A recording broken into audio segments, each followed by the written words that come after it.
Hey there.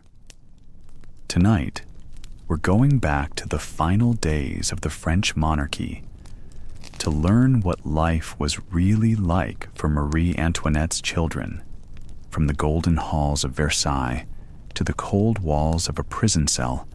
We'll follow their strange, quiet journey, born into royalty, raised in a collapsing world. We'll meet Marie-Thérèse, the daughter who survived, and her younger brothers, including the lost Dauphin, whose fate still raises questions. So, before you get cozy under that warm blanket, go ahead and like this video and subscribe to the channel, but only if what I do here genuinely helps you wind down at night. And hey, I'd love to know, where in the world are you watching from? And what time is it right now? There's something oddly soothing about knowing there are others awake with us, wandering through history together. Now, dim the lights. Light a candle if you've got one, or just let the soft glow of your screen flicker like a single lantern in a quiet room. Maybe let a soft hum play in the background, steady and low, like footsteps on polished floors. Close your eyes slowly and let the weight of today melt away. The gates of Versailles are just ahead, and the story begins in silence behind a velvet curtain. The year was 1781. It was a time of fragile balance in the court of Versailles. Beyond the polished marble, grand galleries, and heavy perfume of court life, France was changing. But inside the Queen's chambers, all attention was on one thing: the long-awaited birth of an heir. Marie Antoinette, still only in her 20s, had already given birth once before. Her first child had been a daughter, Madame Royale. But this time, the stakes were higher. France needed a son, a Dauphin, a future king. The entire court watched her closely. Every movement, every absence, every whisper about her health echoed with political weight. The Queen's lying-in period was a formal affair. Royal women were expected to rest before the birth, confined to their private apartments, surrounded by female attendants, midwives, and physicians. Her chamber was cleaned and rearranged for the occasion, with tapestries pulled down and candles prepared for the long hours ahead. Noise was hushed, curtains were drawn. It was a waiting game. On October 22nd, 1781, after many hours in labor, Marie Antoinette gave birth to a boy, Louis-Joseph Xavier François. The room burst into applause. The tension broke like a snapped string. Courtiers wept openly. The king, Louis XVI, cried tears of joy. At last, a Dauphin. At last, the Queen had fulfilled her most important duty in the eyes of the monarchy. But privacy was not part of this birth. As tradition dictated, dozens of people were present in the Queen's chamber. High-ranking nobles, doctors, ladies-in-waiting, and officials were there to bear witness. There were always rumors at court of swapped babies or false heirs, so the presence of witnesses was considered essential. Some had to be pushed back as they crowded too close, straining to glimpse the newborn. Marie Antoinette, exhausted and in pain, fainted shortly after the birth. Even the king had to order some of the onlookers out, fearing for her health. The baby, wrapped in fine linen and swaddled in silk, was immediately treated like the future king he was born to be. A nursemaid was assigned. A wet nurse was chosen from among the healthiest peasant women, her job now a matter of national importance. The boy's cries echoed through the palace halls like a trumpet of triumph. From the moment he opened his eyes, Louis Joseph's life was not his own. He belonged to France. His schedule was mapped out. He would be fed, cleaned, educated, and dressed according to long-standing royal customs. He would never be alone.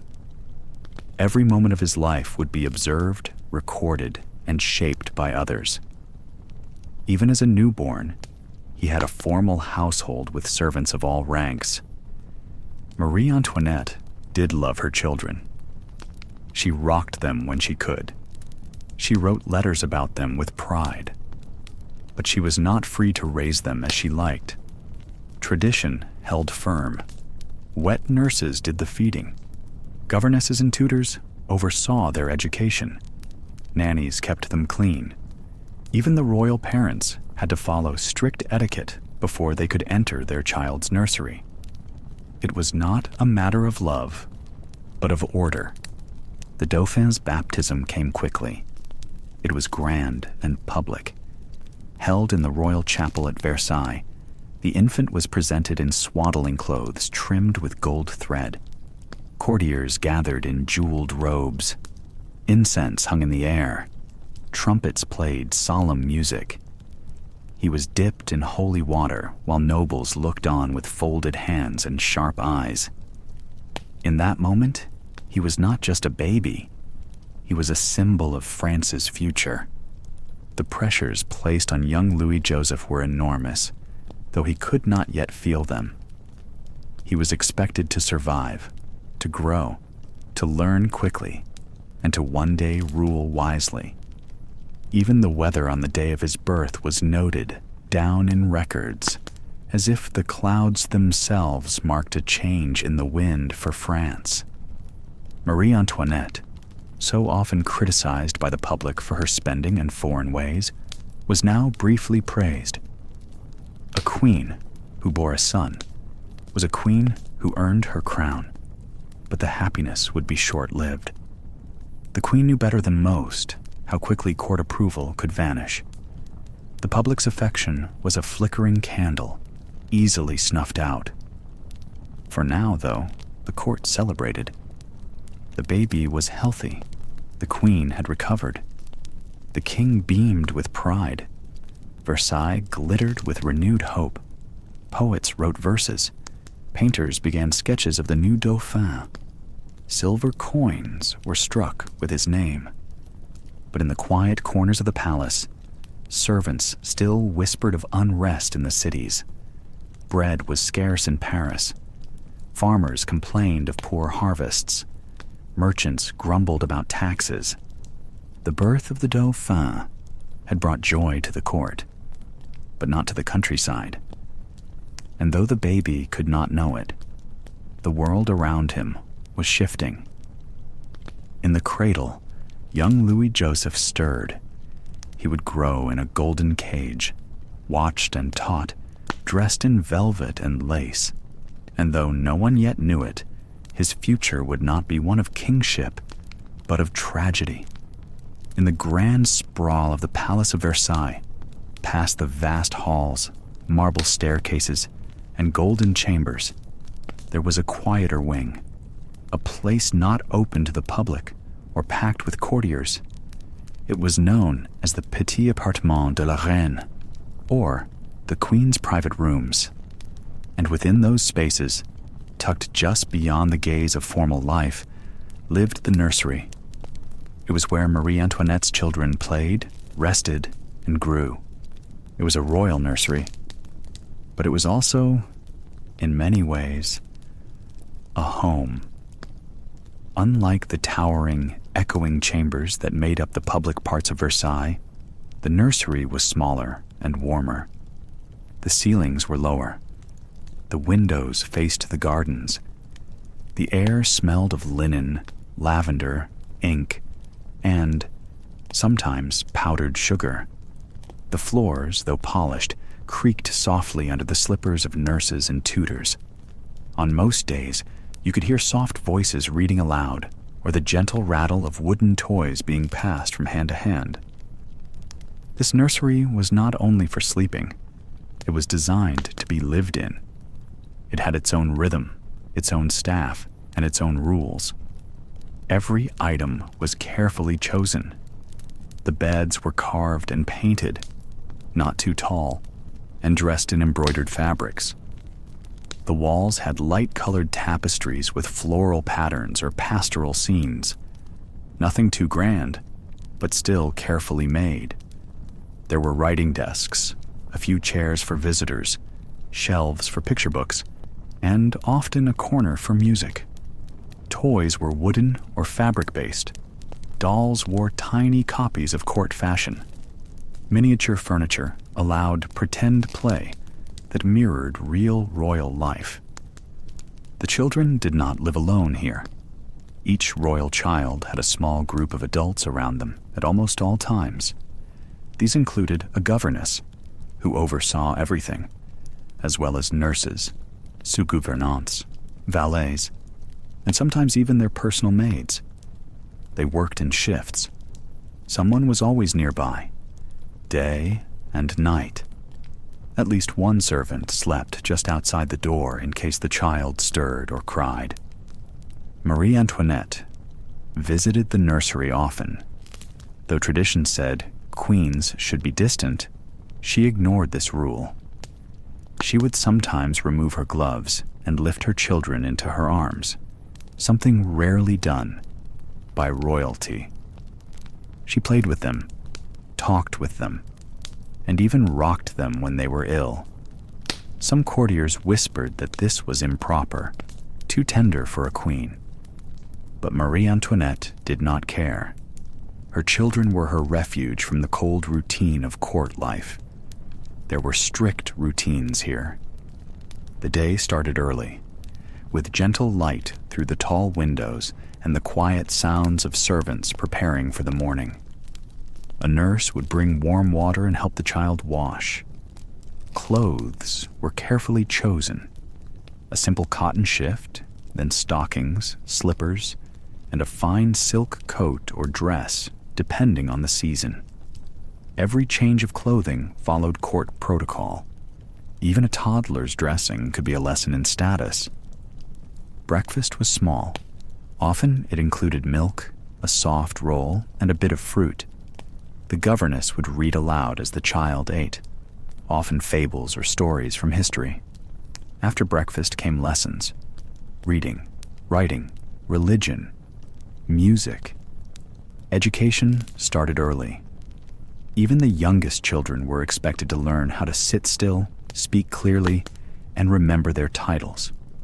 They were also taught to walk with good posture, to bow or curtsy properly, and to speak only when spoken to. When lessons ended, there was time for play. But even play was closely managed. The gardens outside the nursery were sometimes opened to them, but only in good weather and with guards nearby. Inside, there were board games, small instruments, and a few art supplies. Royal children were not supposed to get dirty, not supposed to run too wildly or shout too loudly. Their games were expected to reflect grace and order. Lunch came around midday. It was served from the palace kitchens, fine but plain compared to the king's table. Simple stews, soft bread, and a bit of meat or fish. Servants tasted it first to ensure safety. After the meal, the children rested. Some napped. Others simply read or were read to. Quiet time was enforced. It allowed the staff to clean, sew, and prepare for the afternoon. Visitors came in the late afternoon. Sometimes noble relatives stopped by to check on the children. Sometimes Marie Antoinette would return. She brought little gifts or sat for portraits with them. These moments were calm, full of soft laughter and careful whispers. As the sun lowered, the nursery turned quieter. Dinner was smaller: soup, porridge, or bread with cheese. Baths were taken, though not every day. Warm water was poured into copper tubs. The children were scrubbed gently with cloths, then dried and powdered. Nightgowns were tied with ribbons. Hair was brushed. Prayers were whispered. Then the candles were dimmed, the shutters closed, and the staff settled into their nighttime posts. A nurse might hum a lullaby. A governess would write in her journal. And soon, the nursery would sleep, while Versailles outside remained lit with dances, feasts, and distant music. But here, in the nursery, the world slowed down. It was a quiet corner of a loud palace, a space where royal children were not yet rulers or pawns, but simply small, curious beings, sheltered by velvet curtains and loving hands. Even in a place like Versailles, where everything sparkled, the nursery was something different. It was not for show. It was not for a ceremony. It was, more than anything else, a space for growing. And for a little while, in those early years, it was a place of peace, a quiet before the storm. In the vast, echoing halls of Versailles, where every curtain was trimmed with gold and every step echoed across polished marble, the royal nursery was a world apart. It sat tucked away, quieter than the rest of the palace, behind grand doors and velvet-lined walls. Here, in the heart of all that power and ceremony, the most basic task of raising a child began, not in the arms of queens or kings, but in the arms of women chosen for a quiet and sacred job, the wet nurse. Marie Antoinette, like many queens before her, did not nurse her own children. It was not expected, and it was not encouraged. In royal circles, breastfeeding was seen as too personal, too physical, and too time-consuming for a queen whose time was meant to be devoted to politics, appearance, and diplomacy. Nursing, it was believed, took a toll on the body, and that toll did not suit the delicate image of a monarch. So, from the moment a royal baby was born, a different woman stepped in, one whose milk would feed the future of France. Wet nurses were carefully chosen. They were not simply hired. They were investigated. Their health was studied, their habits examined, and their temperaments judged. The nurse's background had to be respectable. She had to be strong but gentle, nurturing but disciplined. Most importantly, her milk had to be plentiful and clean. It was often tested by court physicians, and some records suggest they even observed how her own child thrived before she was allowed to nurse the royal infant. These women, often from the countryside, were brought to Versailles and, for a time, became part of the royal household. But they were never quite part of the court. They existed in a strange space, both essential and invisible. They were given fine rooms, new clothing, and a steady income, but they were also closely watched. A royal physician, or lady-in-waiting, was often assigned to monitor the wet nurse's diet, her cleanliness, and her behavior. If she was too harsh, too lazy, or even too affectionate in the wrong way, she could be replaced. Because she carried not just milk, but the health and reputation of a royal child. Some wet nurses were dismissed for whispering superstitions over the cradle. Others were sent home if they were suspected of using homemade remedies or following old peasant traditions. The French court wanted control, scientific, orderly, and refined. And so the wet nurse's daily routine was carefully managed. She was told when to feed, how to hold the baby, and how long to stay awake by the cradle. Her own child was often left behind, sometimes placed in the care of others, so that her full attention belonged to the young prince or princess. Marie Antoinette's children, especially her firstborn, Marie-Thérèse, were cared for by such women. When Thérèse was born in 1778, the court celebrated. A future queen, perhaps. Her mother, still recovering from childbirth, was presented with the child, but she only held her for a short while before the infant was handed to the wet nurse. It was a quiet moment, watched by many eyes, recorded in journals, and retold in letters. As the wet nurse settled into her duties, the nursery around her came to life. Cradle etiquette, too, was governed by rules. The cradle itself was no ordinary crib. It was often gilded, covered in silk, and sometimes draped in lace. But beneath all the beauty, there were rules. The baby was not to be rocked too quickly. The canopy had to be high enough to allow airflow. No heavy bedding was allowed, and the nurse must never leave the baby unattended, not even for a moment. A gentle hush hung over the nursery, broken only by the soft sounds of lullabies or the nurse's whispering voice. These women developed quiet ways of comforting the child, stroking their foreheads, humming country songs, or gently patting their backs. Each gesture learned from years of caring for infants, long before they were brought to Versailles. Some nurses grew deeply attached. They would remain with the royal family for years, even after their nursing duties were done. Others faded into memory, replaced when a new child was born, or when court preferences shifted. But all of them carried the strange burden of raising a royal child without truly being part of that child's world. The children, once weaned, moved on to a new phase of their lives. They were placed under the care of governesses, tutors, and attendants. But some, like Marie-Thérèse, would later remember the warmth of their first caretakers.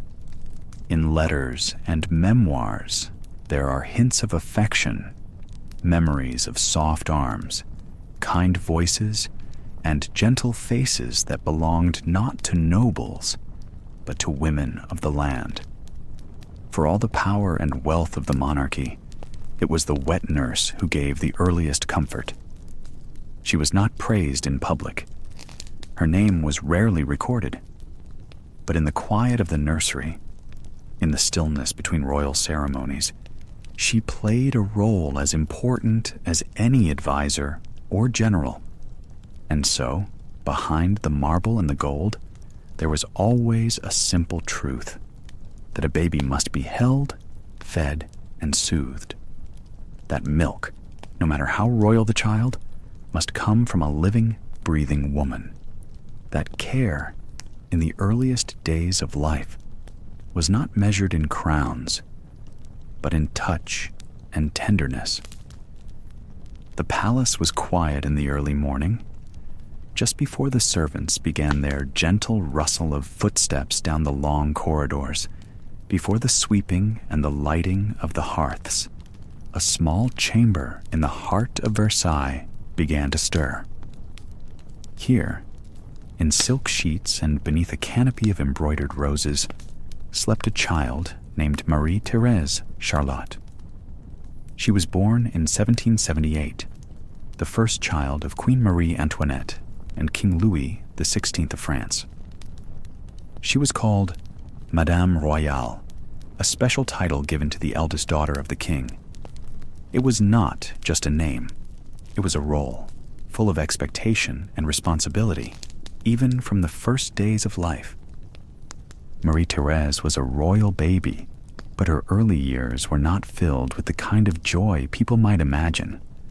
Though she lived among gold-leafed furniture and walked marble floors, her world was shaped by rules, duty, and careful supervision. Even as an infant, her feeding, sleeping, and bathing were all subjects of ceremony and discussion. She was not raised by her mother alone. Like most royal children of the time, she was cared for by a team of nurses, attendants, and governesses. There was always someone watching. The dame d'honneur saw to her daily needs. The sous-gouvernante handled her early education, and dozens of others tended to her clothing, health, and meals. Everything was scheduled. Everything had a purpose. Still, Marie-Thérèse was lucky in one way. Her mother loved her dearly. Marie Antoinette, often remembered for her extravagant fashion and tragic fate, was also a devoted mother. She had longed for a child for years after marrying Louis XVI, and when Marie-Thérèse was born, she held the baby close and often broke court protocol to be near her. The Queen insisted on nursing the child herself at times, something considered unusual, almost inappropriate, for a woman of her rank. Marie Antoinette would visit the nursery often, not just for a few minutes, but for hours. She brushed her daughter's hair. She held her hand. She even read to her. This was not the cold image many had of royalty. There was warmth between them, and that bond stayed strong for much of Marie-Thérèse's life. Still, love could not shield her from the expectations that came with her birth. As Madame Royale, she had to learn how to stand still for hours, to greet nobility with perfect words, to bow and speak with care. Even when she was only 6 years old, she had to attend formal events and dress in heavy gowns. Her days began early. She would rise with the help of her governess, get dressed in layers of petticoats, corsets, stockings, and slippers, and eat a carefully prepared breakfast, often bread with jam or milk.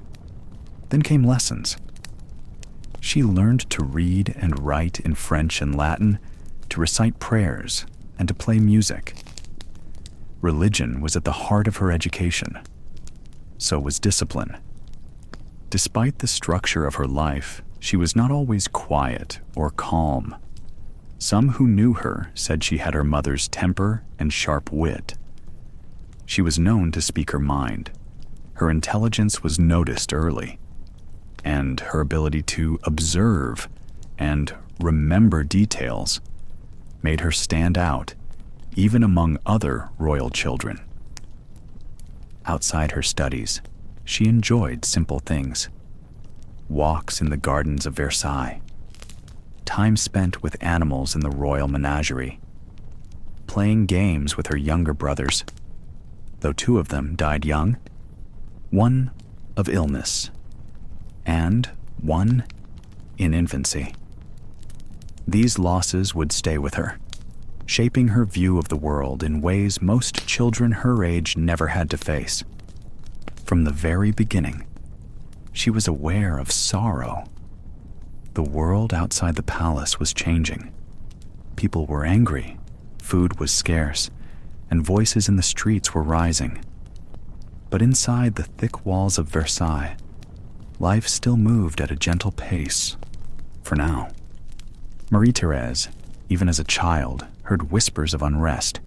Servants spoke in hushed tones. Letters came with urgent messages. Guards walked with heavier boots.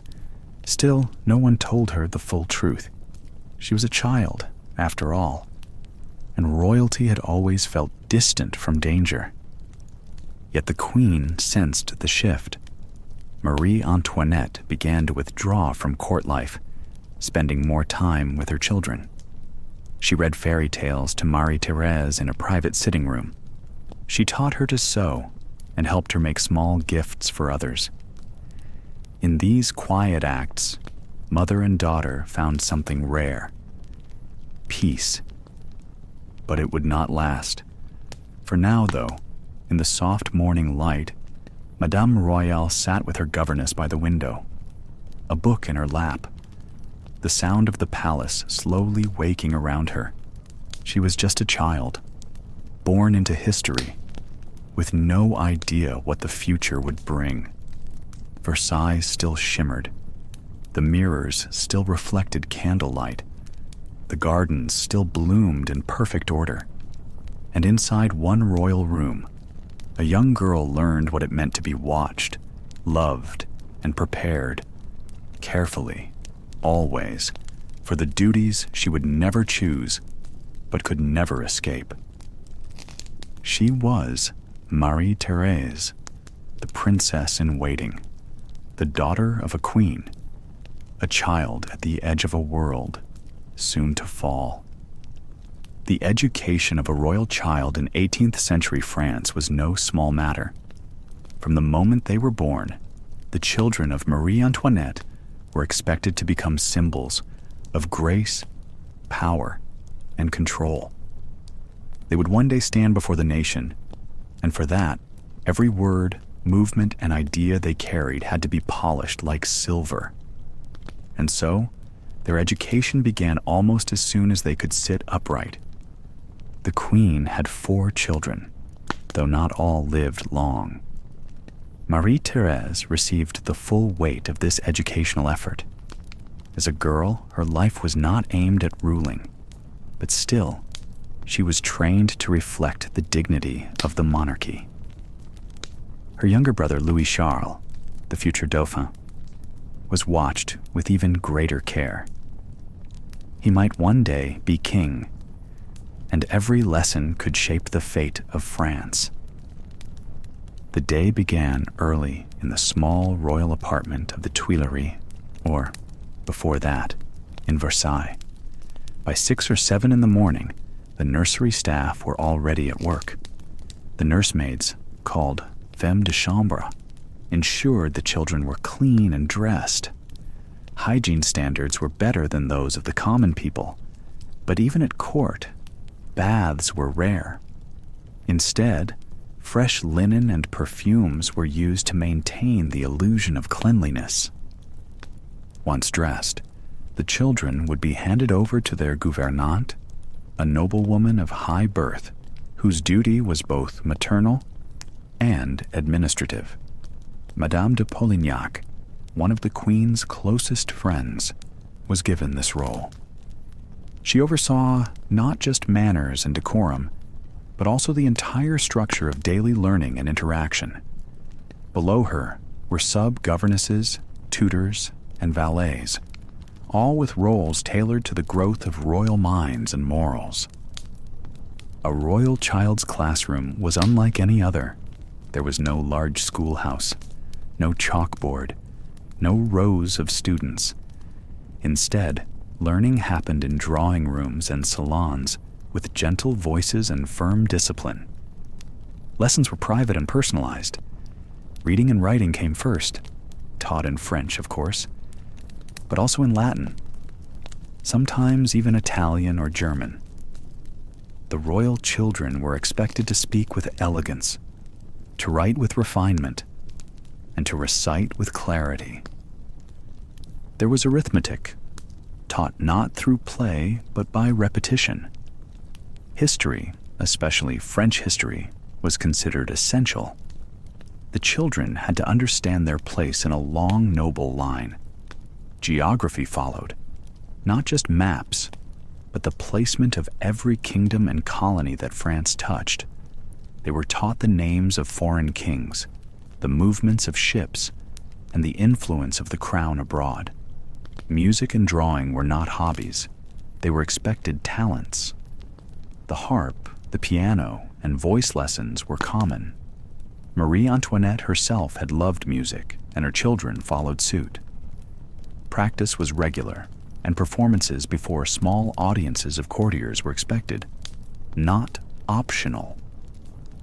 Art was considered a gentle companion to the mind, and so tutors would instruct them in sketching, shading, and color, though always in a quiet and composed manner. Manners, however, were the spine of this education. Every bow, every curtsy, every word spoken to an adult had to be measured. Royal children could not slouch, interrupt, or fidget. From the earliest age, they were drilled in how to walk slowly, how to greet nobles, how to speak with a softness that suggested control, not weakness. Even their laughter was carefully watched. Too loud was unseemly, Too quiet might seem cold. A good child was not just smart or skilled. They were expected to be virtuous. That meant respect for elders, kindness to the poor, and loyalty to the church. Catholic teaching was central. Priests visited often, and prayers were said morning and evening. Confession, even for young children, was not unusual.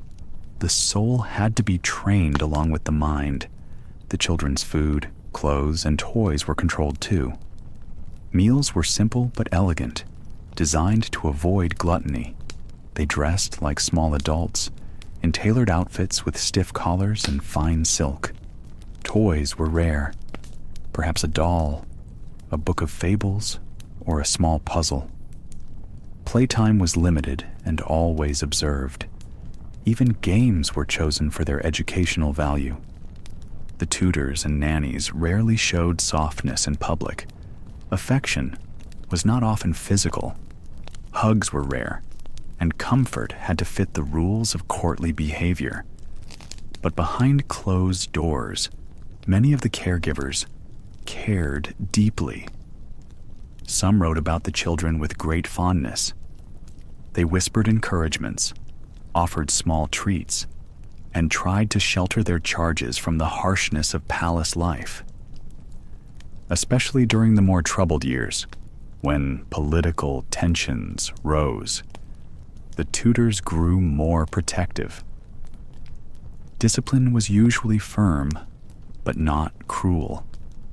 A frown from the gouvernante, a quiet scolding, or the removal of a favorite activity was often enough. Harsh punishments were discouraged in theory, though some tutors were sterner than others. The goal was not fear, it was control. A royal child had to learn to master their emotions, to be still even when upset, and to never lose their temper in public. What the children didn't learn was how the outside world worked. They didn't know the price of bread, or how a cobbler made shoes. They didn't learn to sew or clean or cook. That was not their place. The palace was their classroom, and the future throne their imagined destination. Yet as the revolution began to stir, even this strict, beautiful world started to tremble. The lessons would continue, but fear crept in around the edges. Windows were shuttered tighter. Guards appeared more often. And still, the tutors came. The prayers were said, and the books were opened each morning. In the end, the education of Marie Antoinette's children was a reflection of the world that raised them. Graceful, rigid, polished, and disconnected. They were trained for a future that never came. But in those quiet mornings, with a quill in hand and a stern face watching, they studied as though the world would always remain the same. In the golden halls of Versailles, where the walls glowed with candlelight and the marble floors echoed with the soft steps of servants, even the laughter of children was shaped by duty. The royal children of France, born into wealth and watched by many eyes, did play, but never quite as freely as other children. Their world was lined with velvet, but the rules ran deeper than any tapestry. The children of Marie Antoinette lived in both grandeur and restriction. Every part of their day was planned, including their hours of play. Yet within these structured hours, they still found moments of delight, playing with toys, pets, and games that sparked wonder and helped them forget, for a short time, the weight of their titles. Toys were often handcrafted by skilled artisans. For the little Dauphin or Madame Royale, a simple toy might be a wooden horse, painted by hand and finished with real leather reins. There were miniature soldiers carved from ivory or tin, arranged in neat rows as if waiting for orders from a small royal general. dolls were dressed in fine silks that mimicked the latest court fashion, with tiny stays and powdered wigs. These dolls were not just for fun. They were also used to teach noble children how to dress and behave. Board games were part of courtly life, too. Children played jeu de loi, or the game of the goose, a spiral board game similar to modern-day chutes and ladders. It was simple, full of chance, and easy to follow. Dice and counters moved players across colorful spaces, each square a little event or challenge. This game, often painted on thick parchment and hand-colored, was considered both harmless and instructive. Chess was sometimes introduced as they grew older, teaching patience and careful thinking. But not every game was allowed. Anything seen as too wild, noisy, or unpredictable was often discouraged. Physical activity, though important, was not the same as rough play. There were no mud-stained tunics or skinned knees in the gardens of Versailles. Instead, the royal children might walk beneath the trees of the carefully trimmed gardens, accompanied by maids, tutors, and guards.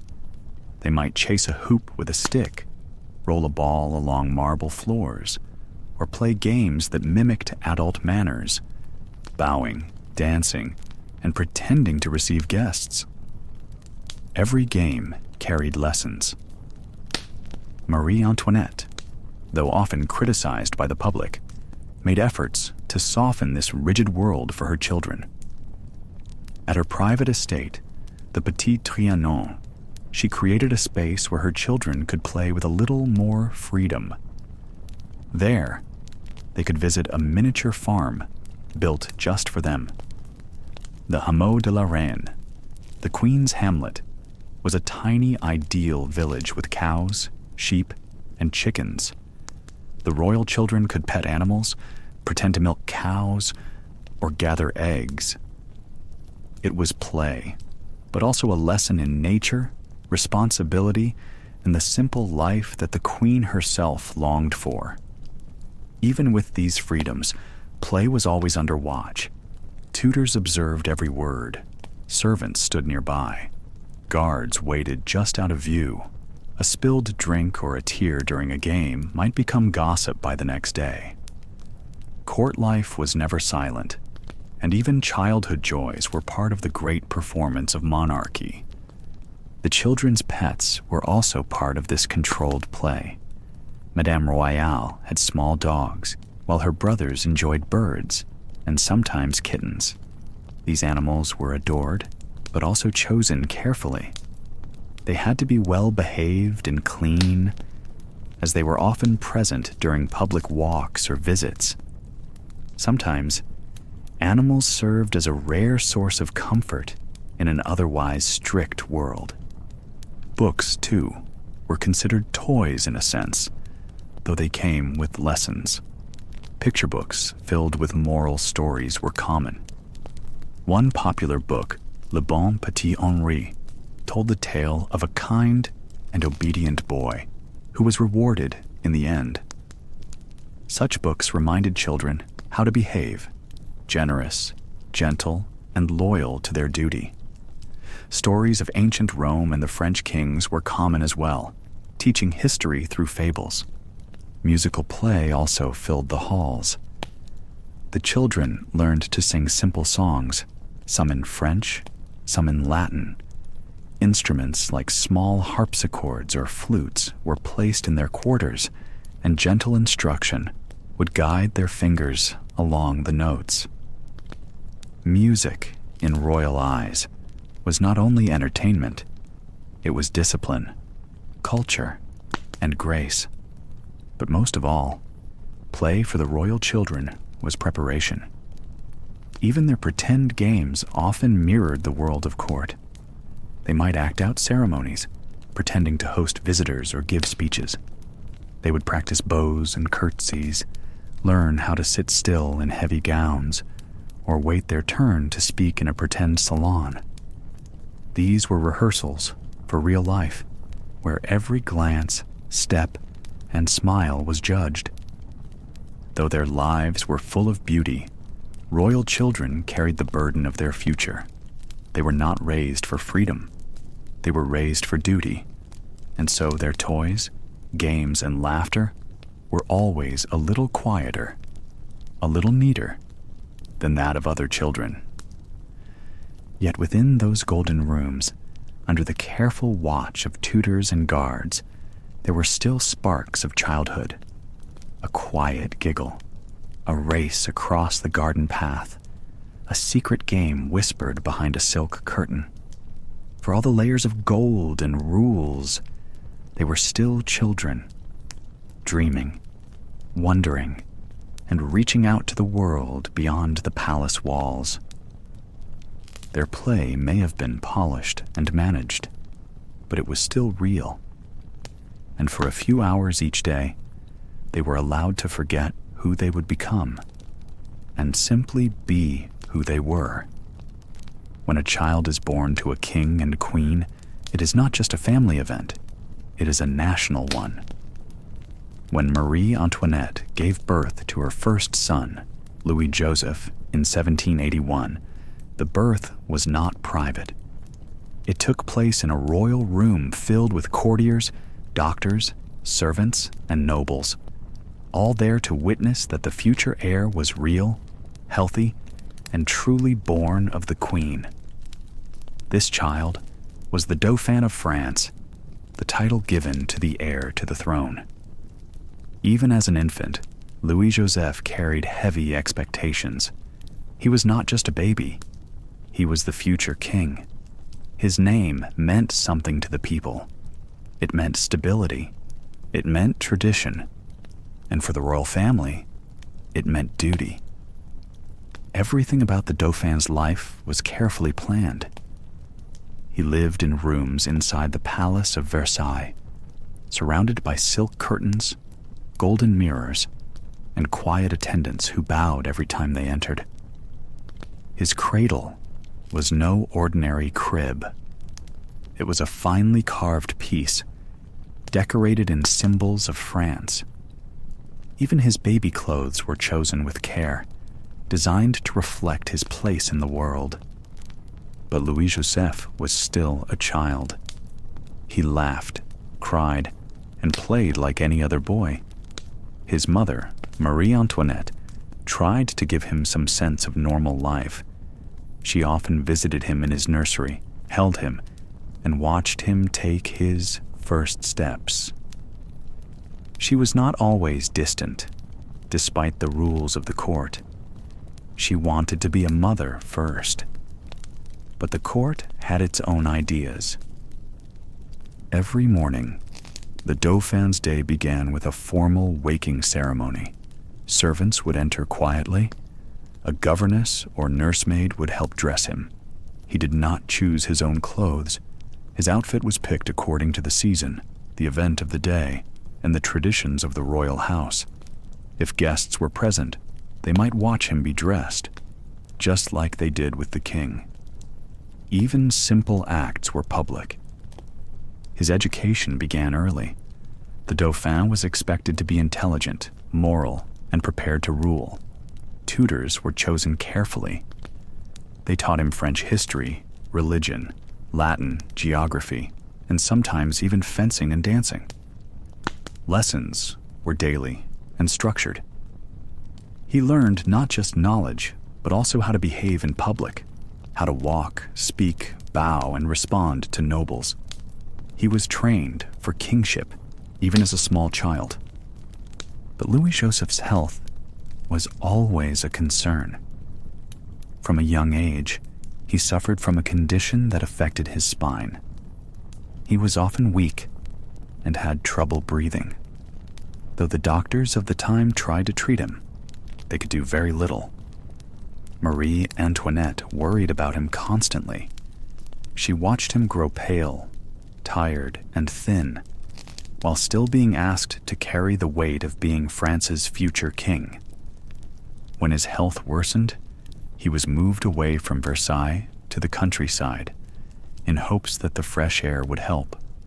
His mother visited him as often as she could, riding out from the palace. Despite all the power of the crown, she could not keep him from illness. In 1789, at the age of just 7, Louis Joseph died. He was mourned deeply, not just as a prince, but as a son. His passing changed the course of history. With his death, the title of Dauphin passed to his younger brother, Louis Charles. He was only 4 years old when he suddenly became the next in line for the throne. He had always been a more lively, healthy child. While he had once been the spare heir, he was now the center of attention. Louis Charles stepped into the role with a child's confusion. His days became more structured. New tutors were brought in. Courtiers watched him more closely. Everyone knew he could one day be king. But unlike his brother, Louis Charles would not grow up in the peaceful world of Versailles. His life was shaped by a rising storm. The French Revolution had already begun. The palace grew tense. Angry voices outside its gates grew louder. Still, inside, the young Dauphin continued to learn his lessons, eat his meals, and sleep in his royal bed. He did not fully understand what was coming. In 1791, the royal family tried to flee France. Louis Charles was dressed as a girl to avoid attention. The family was caught before they could escape the country. After that, their lives were never the same. They were moved to Paris, placed under strict watch, and eventually imprisoned. Even in confinement, Louis Charles was still the Dauphin. Revolutionaries debated what to do with him. To some, he was still a symbol of monarchy that must be removed. To others, he was just a child. In 1793, after his father, King Louis XVI, was executed, Louis Charles was declared Louis XVII by royalists. But in truth, he had no throne. He was held in a small cell, alone and treated poorly. Guards watched him. He grew sick. His mother was taken from him. He was not told when she died. The bright child who once played in the gardens of Versailles became a silent figure behind stone walls. In 1795, Louis Charles died in prison. He was just 10 years old. The life of a Dauphin was never truly his own. From the moment he was born, he belonged to history.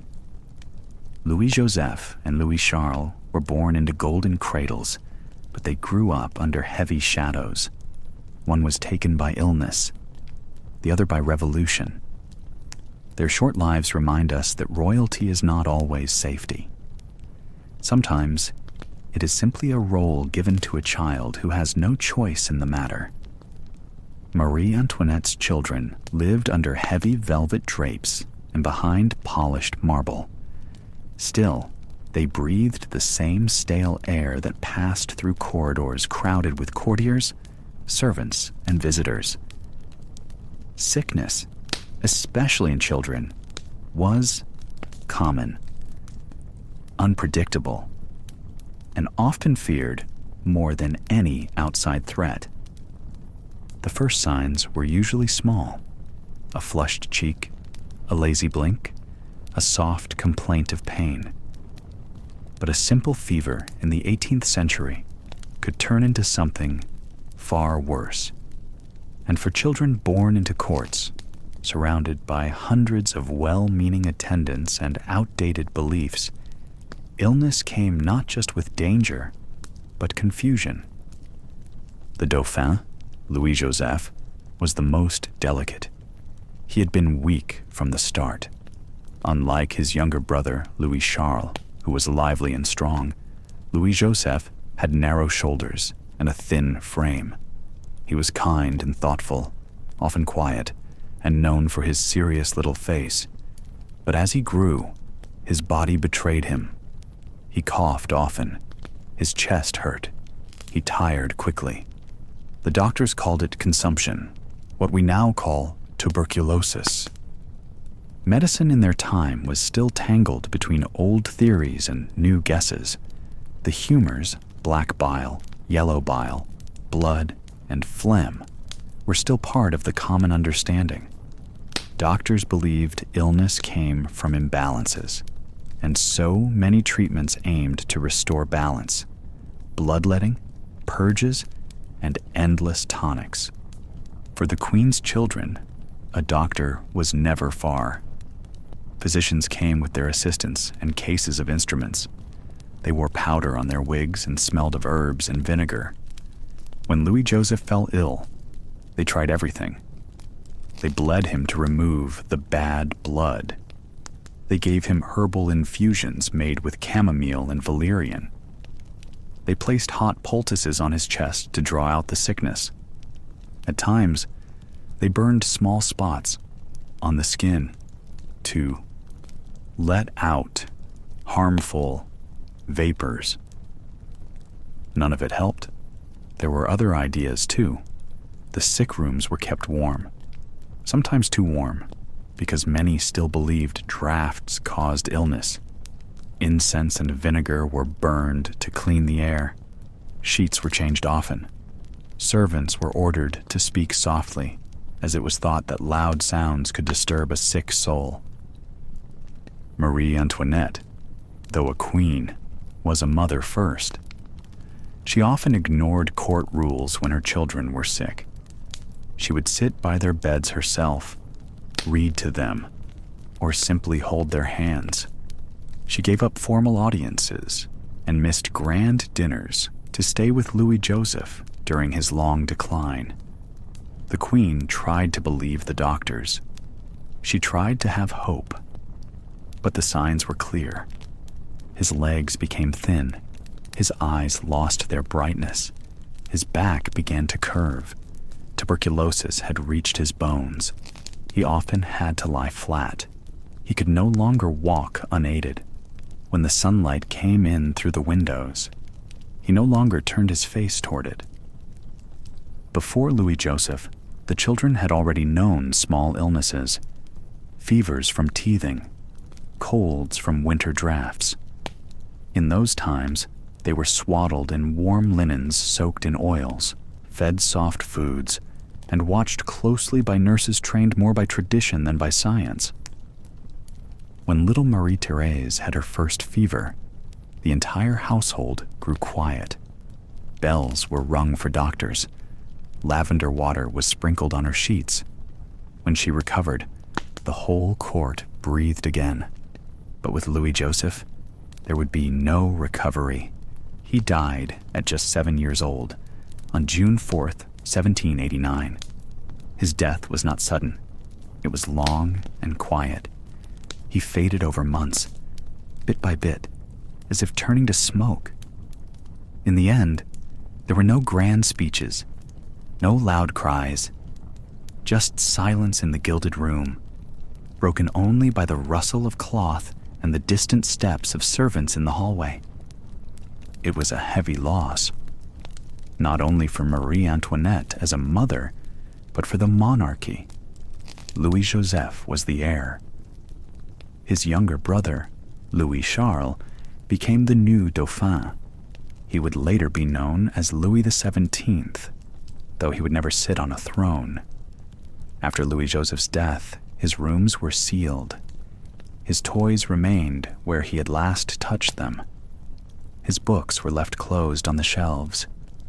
Marie Antoinette often returned to the space, quietly, without escort. She would sit near the window where he had once rested and look out across the Versailles gardens, remembering a boy who was kind, quiet, and gone too soon. For the royal children, illness was not rare. It was a shadow always near. And while they had more comfort than peasant children, better food, warmer rooms, and the best doctors money could buy, it didn't shield them from nature. Germs, though not yet understood, moved freely. Close quarters, heavy fabrics, and poor air all fed them. And many so-called treatments did more harm than good. In the end, the queen's love could not protect her children, and even the softest cradle, lined with silk and gold, could not hold back the weight of disease. Night settles softly over the echoing halls of Versailles. The candles are low. The noise of courtiers, music, and ceremony has drifted away. In the stillness of her private rooms, far from the throne room and ballrooms, Marie Antoinette becomes someone few people outside ever saw clearly: a mother. Though born an Austrian archduchess and married into French royalty at just 14, Marie Antoinette did not become a mother until she was 23. Years of pressure and public speculation surrounded her marriage. It wasn't until 1778 that she gave birth to her first child, a daughter named Marie-Thérèse, known affectionately as Madame Royale. That night, the birth was not private. It took place in front of many nobles, as was tradition for royal heirs. The queen nearly fainted from the heat in the crowd, and the shutters were thrown open to let in air. Yet despite the ritual, something quiet changed in her. She had become a mother, and for the first time, her world shifted from courtly duty to something more human. Marie Antoinette loved her children deeply. Though she had been raised in a formal court herself, she wanted her children to experience more tenderness and warmth than she had known. She insisted on spending real time with them, reading to them, dressing them herself when she could, and even joining them in the nursery during illnesses. This was unusual for a queen. Royals typically handed over childcare to wet nurses, governesses, and tutors. But Marie Antoinette pushed the boundaries. She wanted to be present. When her second child, Louis Joseph, was born in 1781, she was overjoyed. He was the Dauphin, the heir to the French throne. His birth was a great success politically, but to Marie Antoinette, it was simply her son. She called him my angel, and often held him longer than custom allowed. She wrote tender letters about him, describing his charm, his gentleness, and his early speech. She didn't see a symbol of France. She saw a little boy with soft hair and a quiet laugh. She was also involved in his care. She helped design parts of the children's rooms, insisted on simpler clothes for them, and supervised their education. She wanted them to learn discipline and knowledge, but not to be hardened by court life. While she lived in palaces with gold walls and painted ceilings, Marie Antoinette tried to create a small world within that glittering maze where her children could feel safe and free. She often brought them to the Petit Trianon, a small private estate given to her by the king. There, she tried to escape court politics and enjoy nature with her family. The children played in the gardens and visited the little farm nearby, where they saw animals and walked on dirt paths instead of marble floors. It was her way of showing them another kind of life, quieter, slower, away from eyes that watched everything. But sickness was a shadow, never far from the royal nursery. In the 18th century, childhood diseases were often deadly. Louis Joseph, her beloved son, had always been delicate. He suffered from spinal tuberculosis, a slow and painful illness. Despite the best doctors, his condition worsened over time. Marie Antoinette stayed by his side. She canceled parties, left state events early, and often sat in silence with him. She arranged for special beds, soothing music, and open windows to ease his breathing. When Louis Joseph died in June 1789, Marie Antoinette was crushed. He was only 7 years old. Her grief was quiet, but deep, though the court moved on and revolution stirred in the streets. She mourned. She rarely spoke of his death, but those around her noted a change. Her energy faded. She withdrew more into her private world, holding her younger children even closer. After Louis-Joseph's death, her third child, Louis-Charles, became the new Dauphin. He was only 4 years old. Marie Antoinette tried to protect him from politics and unrest. She played with him, held him on her lap, and taught him to pray. When the royal family was forced to leave Versailles and live in the Tuileries Palace in Paris, she brought her children with her. Life became darker, surrounded by guards and noise from angry crowds. Still, she tried to make their rooms feel safe. She read to them, supervised their meals, and stayed near them through the night. Her youngest daughter, Sophie, was born in 1786, but died less than a year later. It was another quiet heartbreak. Marie Antoinette, often painted as cold or extravagant, felt these losses deeply. Her letters during these times are full of sorrow, concern, and tenderness. Behind the crown was a mother who buried 2 children before the storm of revolution swept her away. Even in prison, she thought of her children. After the monarchy fell and the family was imprisoned, she stayed near Louis-Charles and Marie-Thérèse. She brushed their hair, held their hands, and tried to keep a rhythm to their days. When the mayority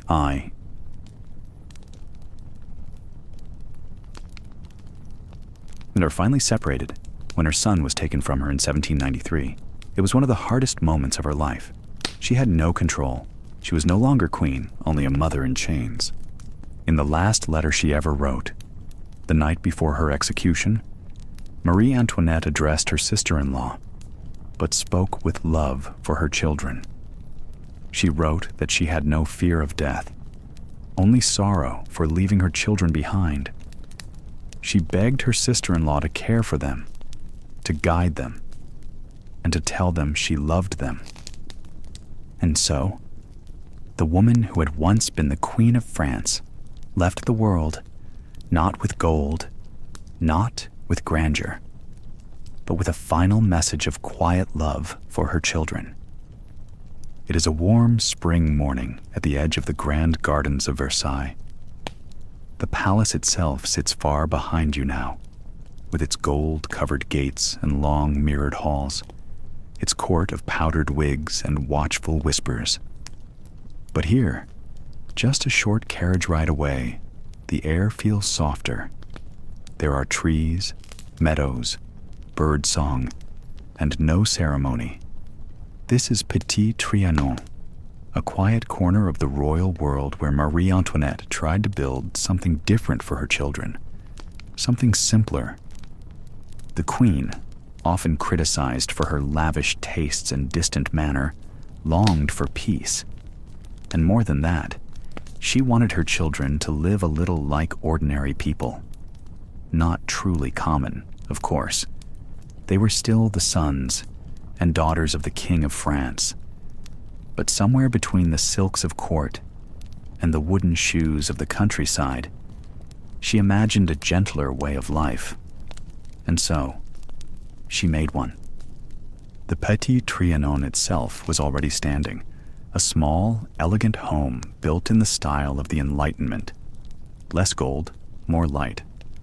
Around it, the queen oversaw the creation of a village, designed not for ruling, but for pretending. It was called the Hameau de la Reine, the Queen's Hamlet. It looked like a real farm from the outside. There were cottages, barns, a mill, a dairy, and a stream that curved through fields and flower beds. Goats wandered near the fences. Ducks paddled in the pond. It was carefully planned to feel natural. Everything, Even the broken plaster or moss on the roof was chosen to appear real. It was here that Marie Antoinette brought her children to play and learn, away from the court. The queen wanted them to understand nature, to see animals up close, to taste simple food, and to know life outside of ceremony. In the hamlet, they wore plain linen clothes. The Dauphin, her son Louis Charles, would run between the vegetable rows and watch milkmaids at work.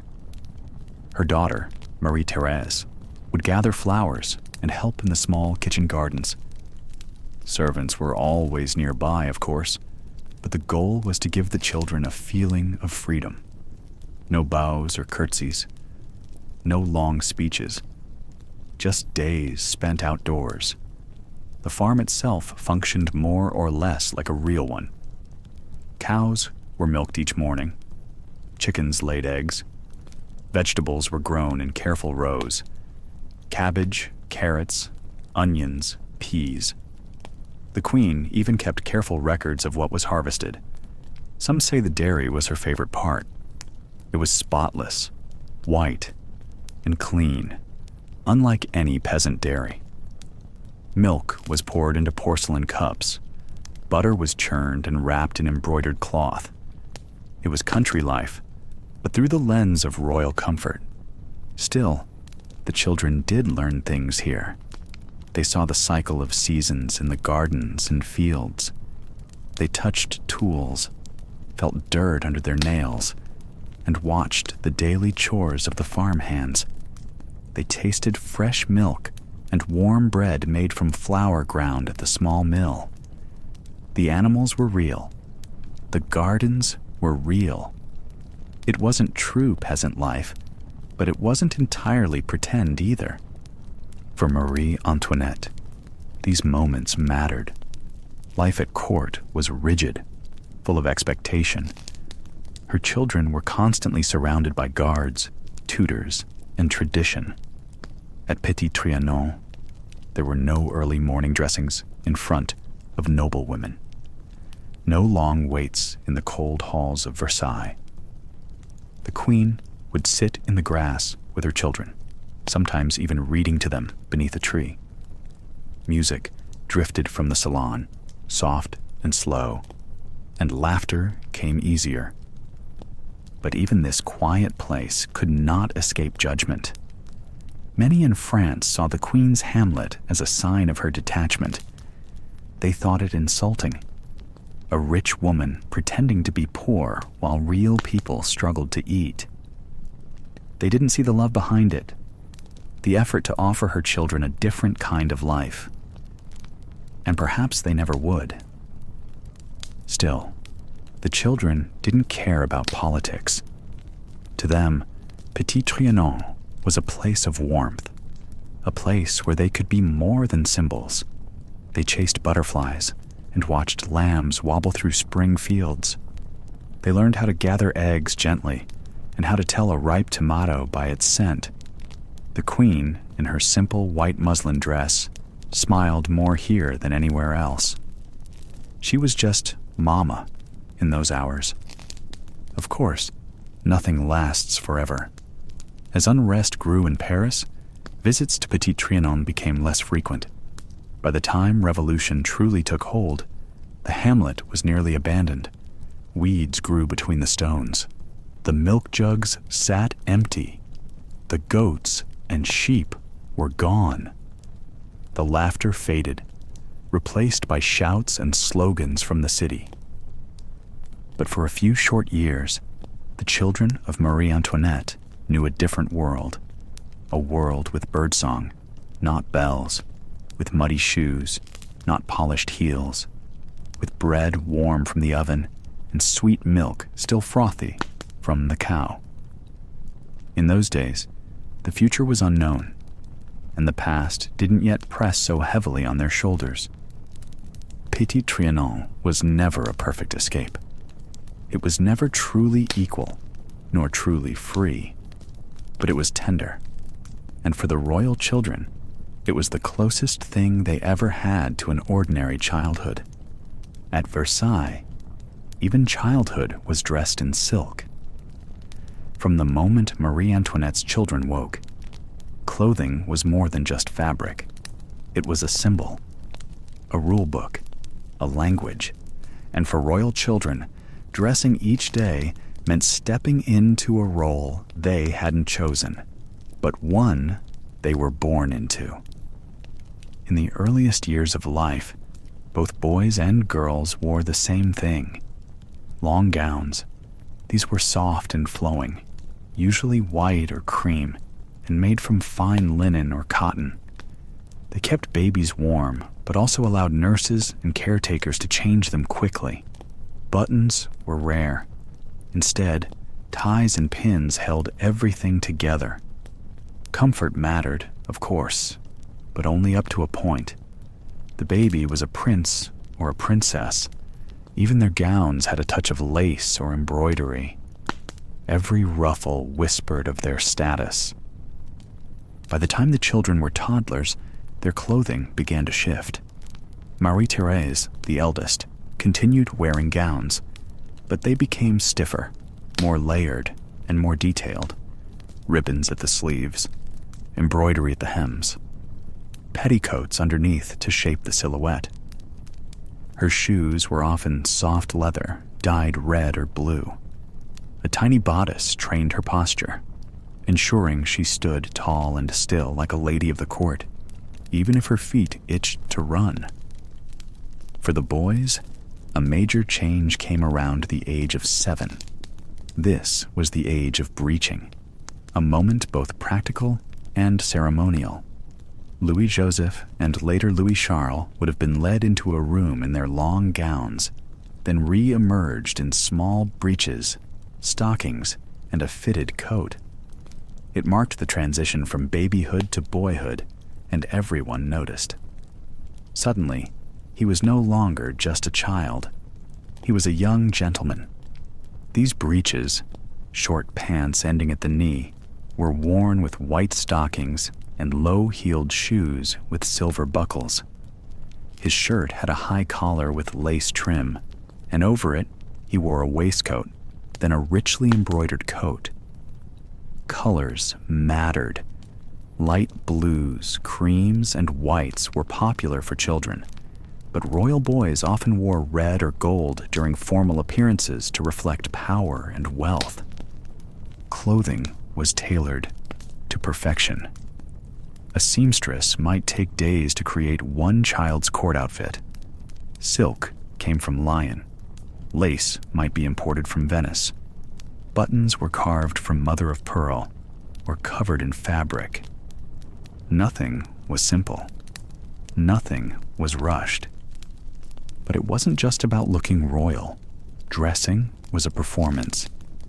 Each morning, a routine unfolded in the children's chambers. Valets, governesses, and attendants entered in a set order. The garments were laid out on a cushioned bench.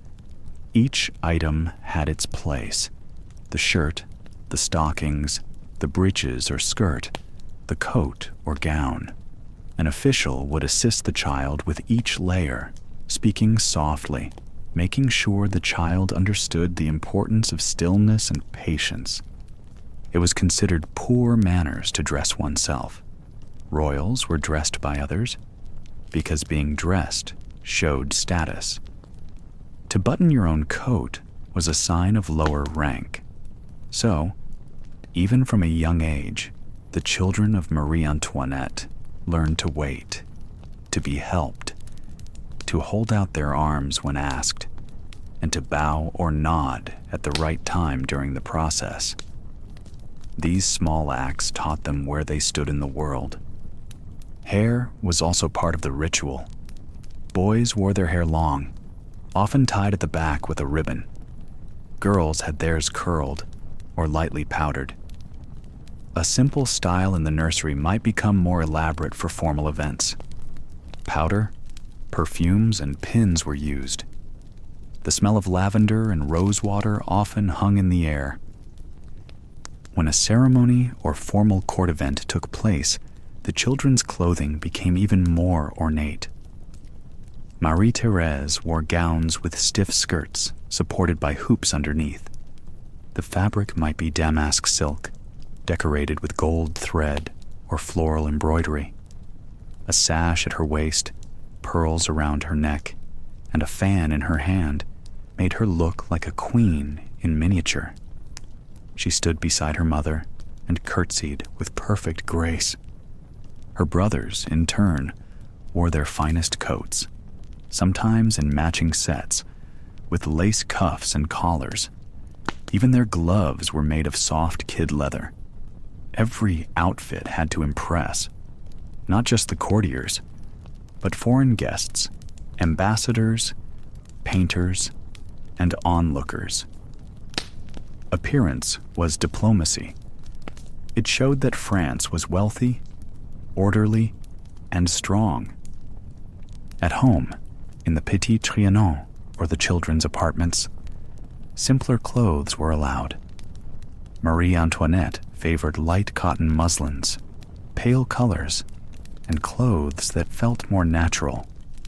She dressed her children this way when away from court, letting them move more freely. But even then, the clothes were fine and tailored. Even casual outfits spoke of class. Shoes were another detail. Children wore slippers or small-heeled shoes, often dyed in fashionable colors. Some were embroidered, others had bows or rosettes on top. Shoemakers worked carefully to make sure even the youngest royals' feet were well-dressed. There were rules for everything. How to sit without wrinkling your skirt, how to hold your hands in gloves, how to walk without stepping on hems or dragging a coat. Clothing wasn't just worn, it was lived in, practiced, rehearsed. It shaped the children as much as they wore it, and when garments wore out, which they often did with growth or activity, there were tailors ready to mend or alter them. Nothing was thrown away without care. Some pieces were passed down, others were kept as keepsakes, especially after a child passed away. To the royal children, dressing each day was more than putting on clothes. It was a quiet reminder of who they were expected to be. They stood still as silk sleeves were eased onto their arms. They nodded as buckles were fastened. They stared into the mirror, not to admire themselves, but to understand the role they must play. At night, they were undressed just as carefully. Each pin removed, each ribbon unfastened, folded linen placed in drawers. The silence of the nursery returned, and the weight of their garments, both physical and symbolic, was lifted, if only until morning. The dining room for the royal children was never truly theirs. Even at the table, they were part of a performance. Every fork, every bite, every swallow was shaped by tradition. The air smelled of roasted birds, sugared fruit, and polished silver. But beyond the smells and the shining platters was a world of rules. And for the children of Marie Antoinette, eating was rarely just about food. At Versailles, meals were events. Even for children, the act of dining was a display of class, upbringing, and power. They didn't simply eat, they dined. And they did it in a very particular way. The food served to royal children was often better than anything most people in France would ever taste. There were warm loaves of white bread, soft and rich with butter. There were little roasted meats, sometimes veal, sometimes chicken, delicately seasoned, trimmed, and placed just so. Vegetables arrived glazed in light sauces. Sweets were made in the royal kitchens using sugar from distant colonies, something that most commoners would never afford. But even so, they didn't always eat what they were given. Many dishes were placed before them, mostly for display. A servant would present a dish with care, announce its name softly, and step back. Sometimes it would be taken away, untouched. Other times, a small portion would be served to the child on fine porcelain, perhaps with a bit of encouragement from a governess or a tutor. Marie-Thérèse, the eldest, was often praised for her proper manners. She would sit upright, fold her hands before the meal began, and wait for the signal to start. Louis Charles, her younger brother, was a bit more restless, as most boys his age would be. But even he understood early on that the table was not a place for noise or mess. There was a ritual to everything. Napkins were folded just so. Bread had to be broken by hand, not cut with a knife. Drinking was done slowly, and only at certain moments. Elbows stayed off the table. And speaking with food in your mouth? Never. The royal children never dined alone. Around them stood tutors, servants, and sometimes members of the court. A footman would stand near the wall. A lady-in-waiting might watch quietly, ready to help. The governess sat nearby, correcting posture or reminding them to chew slowly. Even their meals, meant for nourishment, became lessons in poise. Meals were usually taken at regular times, and the menus followed the rhythms of the season. In spring and summer, the table might hold fresh greens, berries, and lighter dishes. In autumn and winter, stews, roasts, and heavier pastries appeared. Every bite, however, came from the skilled hands of palace chefs who prepared meals not only for the children, but for their rank. Unlike ordinary families, who might all share from the same pot, the royal children had their meals prepared separately. Food was tasted first by a trusted servant, partly to check for poison. The dishes came from the queen's kitchens, or the king's, depending on whose household the child belonged to. Sometimes, especially at smaller meals or when Marie Antoinette was present, the atmosphere became more relaxed. The queen had a soft spot for her children and often allowed them moments of comfort. At Petit Trianon, where life was quieter, meals could be simpler. Warm milk, slices of bread with jam, a bowl of fresh fruit from the garden. These were the moments the children seemed to enjoy most. Still, the difference between them and the world outside the palace was clear. While peasants ate coarse rye bread, turnip soup, and scraps of meat maybe once a week, the royal children had access to the best France could offer. Their butter was creamy and sweet. Their fish came fresh from royal ponds, and their cakes were laced with imported spices and sugar. Yet, even with all this food, indulgence wasn't encouraged. Overeating was seen as impolite. Good appetite was praised, but only if paired with elegance. Children were taught to leave a little on their plate, to show restraint. Gluttony, even for a child, was frowned upon. Special days brought special dishes. Birthdays, holidays, or visits from foreign guests were marked with more elaborate meals. Swan, peacock, and game birds might be roasted and served in decorative ways. Cakes shaped like crowns or castles would appear, dusted with fine sugar and filled with cream. But these were rare. One of the more delicate rules was that the children could never ask for more. If they wanted a second helping, they had to wait for it to be offered. Even showing too much excitement about a favorite dish was gently corrected. They were being trained not just to eat, but to behave like rulers. Even when the family was in crisis, when the revolution began to rise outside the palace walls, the ritual of the table held firm, at least for a while. Meals were still served.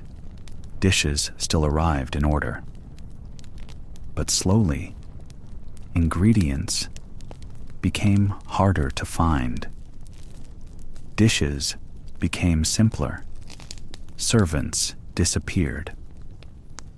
Later, when the family was moved to the Tuileries and then the Temple prison, the children's meals changed. There was still food, but it was plain. Thin soup, stale bread, cold cuts. No ceremony, no silver trays. Meals became quiet, stripped of all the show. But even then, the children still sat with straight backs. They remembered how it used to be. Louis Charles, in his prison years, began to lose his appetite. He was sickly and thin. He ate less and less. His world, once full of delicate pastries and warm milk, shrank to bowls of broth and silence. Marie-Thérèse, older and stronger, did her best to keep her composure. She ate because she must, because it was expected. And that's what meals had always been for them. Not just survival, but performance. For the children of Marie Antoinette, food was never just food. It was a lesson, a statement, and a window into the world they were born into. Every bite held meaning, and as their world crumbled around them, the memory of those quiet meals, filled with rules, sweetness, and ceremony, remained one of the last ties to the life they once knew. The children of Marie Antoinette were born into a world that never looked away. From the moment they opened their eyes in the grand rooms of Versailles, they were seen, not as ordinary children, but as symbols of a kingdom, hope for a dynasty, and tiny reflections of power. Every movement, every smile, and every word was noted, remembered, and whispered about by people near and far. Their lives were not private. In the royal court of France, almost nothing was. On Sundays and religious holidays, the family would walk to the chapel. This was a carefully arranged outing. The children were dressed in fine clothes, lace, silks, or velvets depending on the season, and they moved through the halls as musicians played soft music. Courtiers stood along the walls. Some bowed, others whispered. Every part of it was meant to show strength and grace, and the children were told to smile. A child like Marie-Thérèse, known as Madame Royale, quickly learned how to hold her posture. She bowed when expected. She sat still through long church services. She knew when to speak and when to remain silent. Her lessons weren't only in books. They were in every walk through the palace, every appearance at court. She had to know how to carry herself in front of nobles and servants alike. The young boys, first Louis Joseph and later Louis Charles, were trained to speak clearly and politely. They were not allowed to cry in public. They were encouraged to be cheerful and to greet those who came to see them, even if they were tired, ill, or scared. They had to present a calm and royal image. Their tutors reminded them that they were not only children, they were future kings. Sometimes the royal family would attend large events, a parade in Paris, a fireworks display, a formal dinner. The children might sit at a special table where hundreds could watch them eat. People cheered. Some cried. Many simply stared. It was a strange thing for a child to eat soup or smile at a stranger, knowing hundreds of eyes were on them. Even inside the palace, the children were not alone. Servants dressed them each morning, often while nobles observed. Even their baths could be attended by onlookers. Privacy was not part of royal life. Everything was a performance. Even brushing hair or putting on shoes could be done with quiet eyes watching from the corner of the room. Behind the smiles, there was pressure. The children were told how to behave, what to wear, when to speak. If they misstepped, rumors could spread. A small frown could be taken as a sign of rebellion. A missed bow might be seen as disrespect. Their parents knew this well and tried to guide them carefully. Marie Antoinette, despite her own struggles with court life, wanted her children to appear both regal and warm. She asked that they be treated gently, especially around the common people. She wanted them to be loved, not only feared. So, the children were often shown in softer ways, holding flowers, smiling during a walk, petting a dog in the gardens. These moments were real, but they were also chosen carefully. As unrest grew in France, the public appearances became more tense. Crowds were no longer only joyful. Some faces in the crowds looked angry. The children were still brought out, still dressed well and told to smile. But there was fear beneath the surface. The people were watching closely now, not to celebrate, but to judge. When the family was moved from Versailles to Paris, the children's roles shifted. Now their presence was used to calm the angry masses. The sight of a royal child, especially one looking innocent or kind, was supposed to soften the hearts of the people. At times, it worked. At others, it did not.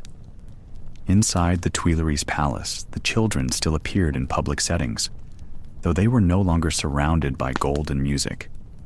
The rooms were colder, the faces more serious. Yet the need to be seen and to behave properly remained.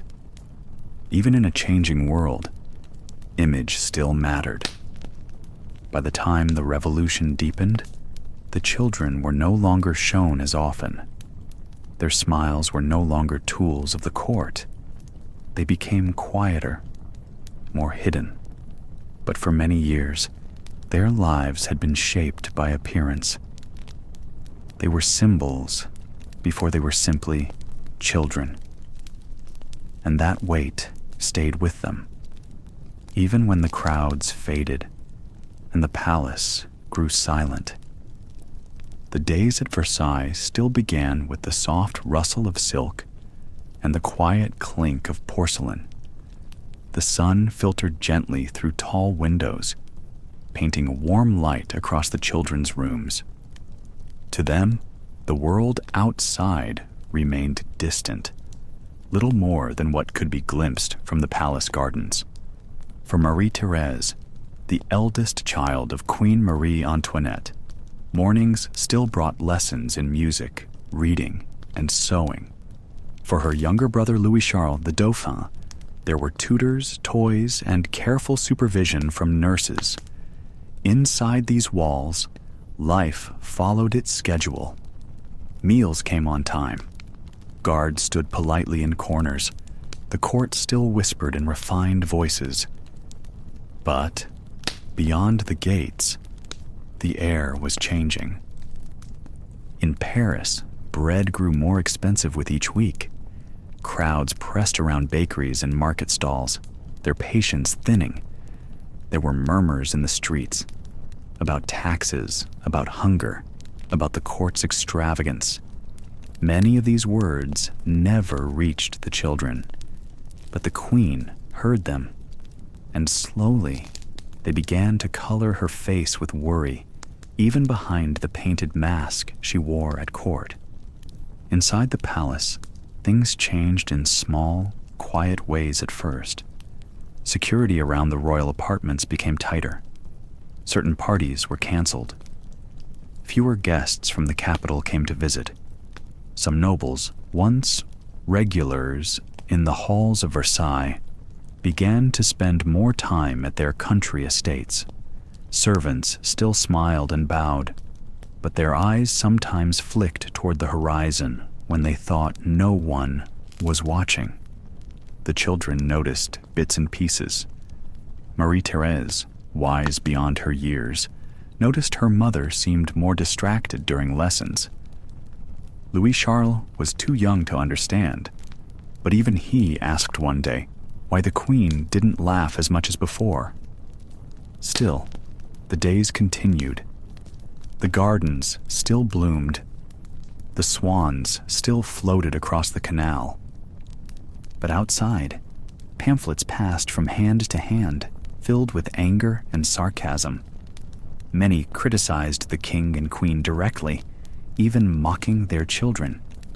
The nobility had long lived apart from the struggles of common people. But now, for the first time in generations, those people were pushing back. And the children, though innocent, were part of the royal image that the revolutionaries wanted to tear down. Marie Antoinette tried to protect them from all of it. She kept their routines steady. She surrounded them with loyal staff. She still played with them in the gardens, read with them in the evenings, and made sure they had warm milk before bed. But she also began to write more letters, urgent ones, to family in Austria, to advisors she trusted. Some days, her voice trembled when she thought she was alone, but she was never truly alone. The palace echoed with footsteps, with watchers, with whispers. By late 1788, even within the royal household, conversations began to shift. Servants spoke more carefully. Nobles whispered behind closed doors. The Estates General had been called, an old political assembly not used in over a century, and many saw it as a sign of deep trouble. Still, Marie-Thérèse continued her studies. Louis-Charles learned to ride a pony. Their rooms were still warmed with soft blankets and candlelight. But just as seasons turn, so did the feeling inside Versailles. Once a symbol of absolute power and splendor, the palace started to feel like a shell, beautiful but hollowing. Food deliveries grew less frequent. Some staff left quietly, without farewells. And when Marie-Thérèse asked where a familiar governess had gone, she was told simply, she needed to see her family. The truth was more complicated. Many people feared what was coming. The children did not yet know that mobs had gathered in Paris. They didn't know about the storming of the Bastille, the prison whose fall marked the true start of the revolution. They didn't hear the slogans or see the banners, but they felt the change all the same. There were fewer walks outside, fewer visitors, more locked doors. Inside the palace, the queen still dressed her children carefully. She still kissed their cheeks each morning and tucked them in each night. But her eyes stayed on the windows longer. She listened for sounds in the distance, shouts, hooves, anything. Marie-Thérèse noticed. She once asked her mother if something was wrong. The queen replied gently, "The world is loud right now, my dear, but we are safe." For now, they were. And still, there were small joys. The children played with wooden toys. They read fairy tales by the fire. They fed birds on the balcony when the weather was fair. But even those birds seemed to fly away more quickly these days, as if they too sensed the unrest. The world beyond Versailles was no longer just hungry. It was angry. And the line between palace and people, once so wide, was beginning to disappear. Change was not a rumor anymore. It was on the move. But inside those golden rooms, the children continued to live as they always had, surrounded by silk, silver, and soft voices. They didn't yet know they were living through the end of a world. It was June 1791. The warm summer had come to Paris. But the palace of the Tuileries was colder than ever. The royal family lived there not as rulers, but as prisoners watched by the people. Louis XVI, Marie Antoinette, and their children, Marie-Thérèse and Louis-Charles, were under constant guard. They had once lived in glittering halls, surrounded by servants, musicians, and games. Now, they were confined. Food was plain. Privacy was rare. And the whispers of danger never stopped. So, the king and queen made a choice. They would escape. They believed they could find safety in the countryside, join loyal soldiers, and perhaps rebuild their power. It would be a journey across hundreds of miles. Quietly, carefully, they planned. Marie-Thérèse was nearly 13. She was old enough to understand that something serious was happening. She had seen her mother whisper with visitors behind closed doors. Her younger brother, Louis-Charles, just 6 years old, did not fully grasp the weight of it all. He only knew that everyone was tense. Their tutors spoke less. Their parents looked tired. The air in the palace had grown heavy. On the night of June 20th, the family disguised themselves. Marie Antoinette dressed as a governess. The children wore simpler clothes. The king pretended to be a servant. They left the palace late at night, slipping past guards who were not expecting such a bold move. A large covered coach waited outside the walls. It would carry them away. The carriage was big but not comfortable. It jolted over uneven roads. Inside, the children sat close to their parents. The windows were shut, the curtains drawn. There could be no singing, no talking loudly. They had to appear as a normal traveling family, not the king, queen, and royal heirs of France. For hours, they rode in silence. Marie-Thérèse tried to stay calm, watching her mother's face for clues. Marie Antoinette, though nervous, kept her back straight and hands folded. She had learned long ago how to mask fear. Louis. Charles asked now and then if they were going to a new home. Marie Antoinette nodded. Yes, a safe place, she whispered, smoothing his hair. They stopped, only briefly. At each stop, strangers looked at the family with suspicion. The coach was large, too fine for common travelers. Whispers started. A few people stared too long at the king's round face. They thought it looked familiar. Louis XVI had once been on coins. His profile was known throughout the land. As they rode deeper into the countryside, the tension inside the coach grew. Marie-Thérèse noticed how her father kept checking the clock. The roads were worse than they had expected. The horses tired. At one point, the coach broke down briefly. Every delay increased the risk. At Saint-Menehould, the local postmaster grew suspicious. He believed he had seen the king before. He rushed ahead to warn the nearby town of Varennes. The royal family was only a few miles away when they were stopped.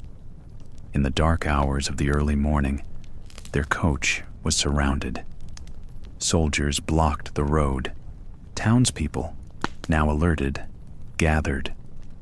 The family's papers were checked and questioned. Louis XVI did not lie well. And then, the truth came out. They were the royal family, trying to flee. Marie-Thérèse held her brother's hand tightly as the shouting began. There was no violence, not yet, but the mood turned cold. Soldiers told them they could not pass. They must return to Paris. Marie Antoinette said little, her lips pressed tightly together. She knew what this meant. The journey back was slow and miserable. Crowds gathered along the roads. Some were silent, others jeered. People shouted insults. "Cowards! Traitors!" Marie-Thérèse looked out and saw angry faces, raised fists. She had never seen her country like this. Louis Charles, too young to understand it all, asked why the people were shouting. No one answered. When they returned to Paris, the mood was worse than before. The assembly stripped the king of more powers. The people's trust had broken. What little peace the royal family had was gone. For Marie-Thérèse and Louis Charles, the failed flight changed everything. Before, they had been watched. Now, they were locked in. Guards doubled. Windows were secured. Their tutors were dismissed. Fewer letters arrived. Friends vanished. Even small joys, books, drawing, games, became rarer. The palace, once quiet, was now heavy with dread. Marie-Thérèse did not cry in front of others. She had learned to stay calm, but at night, alone, she often stared at the ceiling for hours. The failed escape stayed with her. She remembered the sound of the carriage wheels, the silence inside, the distant barking of dogs in the countryside, the sudden stop in Varennes, her mother's still face, her father's weak voice, and above all, the feeling that childhood had ended. Louis Charles clung to his mother more often. He had nightmares. He asked why they could not go to the new home. Marie Antoinette tried to comfort him, but she too had changed. Her letters became more guarded, her posture more tense. She still told stories, still brushed her son's hair gently, still kissed her daughter's forehead each night. But something behind her eyes had dimmed. The flight to Varennes was more than a failed journey. It was a turning point in the lives of the royal children. It marked the end of hope for their family and the beginning of their darkest days. They were still children, but no longer sheltered. History had caught up with them. And so, in the months that followed, they waited for answers, for freedom, for something to change. But the palace grew quieter, and the days grew shorter, and the revolution marched on. In 1789, angry crowds had stormed Versailles. The king and queen were forced to move to Paris. By 1791, they had tried to flee, only to be caught and dragged back. The people did not forget. By 1792, the monarchy had collapsed, and in the middle of it all, the children were swept along like paper boats in a flood. Their new home was the Tuileries Palace, but it no longer looked royal. Armed guards stood at every stair. Thick curtains were drawn. Windows were watched. Outside, the chants of revolutionaries echoed. Inside, the rooms were cold and plain. There were no tutors now, no servants whispering behind fans, just guards who never smiled and walls that listened. Each day, the routine was simple and strict. In the morning, the children rose from narrow beds. Their old beds, carved and gilded, had been taken away. These were wooden and hard. Their clothes had changed too. No more velvet coats or ribbons, just plain wool, coarse linen. Nothing too fine, nothing too royal. Meals were small, bread mostly, a little broth, sometimes boiled meat if it was available. Gone were the banquets of Versailles. There was no sugar, no sweets, no wine. Their mother, Marie Antoinette, still with them at the time, tried to keep things normal. She would break the bread into pieces. She would speak gently, but there was always a pause in her voice, a worry behind her eyes. The boy, Louis Charles, did not understand the weight of it all. He still played with bits of string or carved pieces of wood. His sister, older and more aware, tried to shield him. She read to him from the few books they had left. She would whisper stories at night, hoping he would sleep without crying. Some nights, the shouting from outside kept them all awake. They were never alone. Even when they prayed, someone watched. Even when they cried. Revolutionaries had little trust in the former royals. The king was no longer king. The queen, no longer queen. And yet, their son was still seen as a symbol, a risk, a threat, even in childhood. There was no school, but lessons were whispered from memory. Marie Antoinette taught what she could. Marie Thérèse helped her brother with writing, using scraps of paper when they could find them. Sometimes, they would speak in low voices about Austria, their mother's home, or about happier times in the gardens at Versailles. But these were memories, not hopes. Outside the palace, Paris was changing.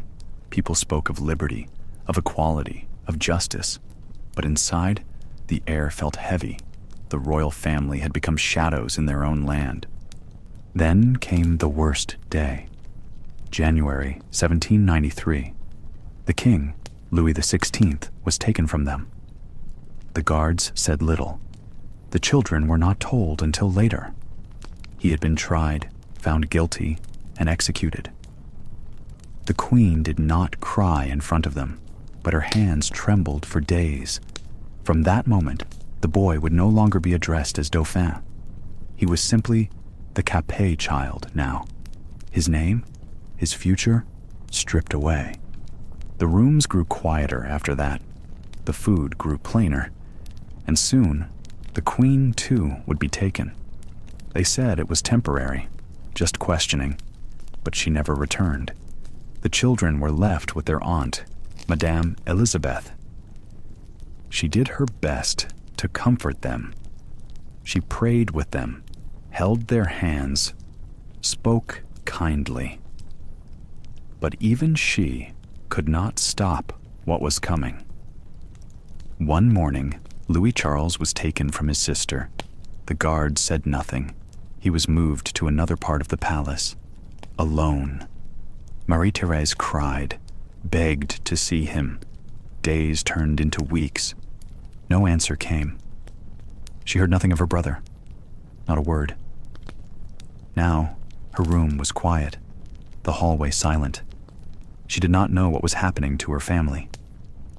One by one, they were being taken away. She was the last. Years later, she would write about those days. How she prayed, how she listened for footsteps, how she dreamed of trees, birds, sun, anything beyond the walls, how the silence felt loudest at night. And yet, through all of it, the children held on. They were born into gold, into crowns and ceremony. But when all was stripped away, they were still children, still human. They had to learn how to live without comfort, without answers, with only memories. In the quiet corners of the Tuileries, two royal children once waited, not for parades or coronations, but for letters, for warmth, for kindness, for the end of the noise. And that is how their childhood unraveled, not all at once, but slowly, with each taken meal, each missing face, each echo of a locked door, until only one remained, a girl in a cold room, remembering her family by candlelight. The quiet chambers of Versailles once echoed with the laughter of two young princes. The elder, Louis Joseph, was expected to be king one day. The younger, Louis Charles, stood a step behind him, curious, soft-spoken, and often overshadowed. But fate, as it often did in royal houses, would change everything. In 1789, the storm of revolution had begun to stir in France. That same year, Louis Joseph, the firstborn son of Marie Antoinette and Louis XV, fell seriously ill. He had been fragile for some time, suffering from tuberculosis of the spine. Despite the best efforts of doctors and prayers of the court, the young boy died in June 1789, just days before the storming of the Bastille. He was not yet 8 years old.